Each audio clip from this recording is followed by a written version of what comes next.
10 taon matapos ang trahedyang iniwan ng Super Typhoon Yolanda sa mga taga-Tacloban, muling inalala ng mga residente ang kalunos-lunos na pangyayari sa probinsya. Binigyang din naman ni DOST Secretary Solidum ang kahalagahan ng kahandaan at pagkakaroon ng sapat na kaalaman pagdating sa mga sakuna gaya ng Yolanda. Yan ang ulat ni Rod Lagusad. Isang dekada na ang nakararaan ng hagupitin ng Super Typhoon Yolanda ang Pilipinas. Ito ang pinakamalakas na bagyong tumama sa kasaysayan ng bansa, kung saan libo-libo ang nasawi. At isa sa pinakanapuruhan nito ay ang Tacloban City. Matagal ng residente dito si Luni, lalo't dito siya lumaki. Kwento niya, napakahirap na naging sitwasyon noon dahil hindi agad makapasok ang ayuda mula sa pamahalaan dahil sa pinsala ng bagyo. Kalahati ng kanilang bayag nasira kaya pahirapan niya ang makatulog lalo na sa gabi. Pero maayos pa ang kanilang kalagayan dahil mas kalunos-lunos ang nangyari sa mga nakatira sa baybayin. Pinaka-worst sa dito sa amin, dito kasi linagay yung mga patay, yung amoy. Grabe yung amoy. So nahihirapan talaga kami. Kaya yung ginawa ko, yung pamilya ko, pinapunta ko ng Maynila. Medyo nakabangon na pero yung alaala ng mga namatayan, hindi pa rin yun. 29 naman sa kanyang kamag-anak ang kasama sa mga namatay matapos tamaan ng barko sa kanilang bahay.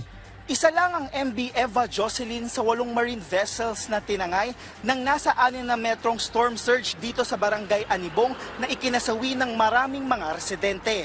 Sa ngayon, nagsisilbi itong paalala sa nangyaring kalamidad na pinupuntahan ng maraming tao kapag nandito sa Tacloban.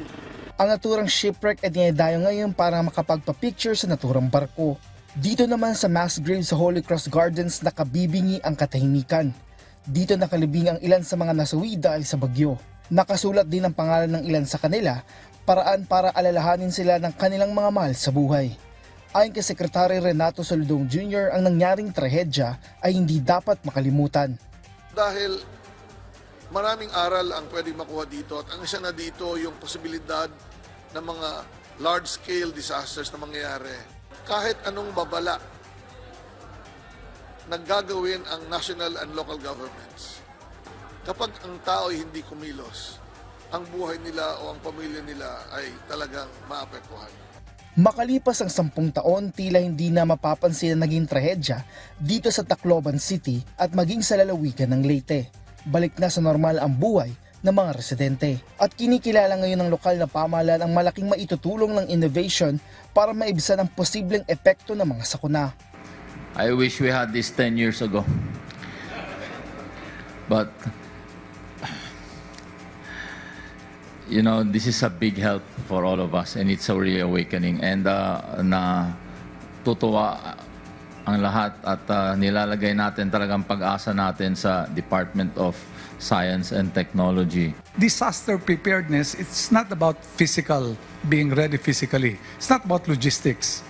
We have to see disaster as a science. We have to see disaster as a science and a solution as a science. And that's why we have loads of technology right now that we can actually use. Binigyang diin naman ni Secretary Solidum ang mahalagang gampanin ng bawat isa sa atin para maiwasan na muling mangyari ito.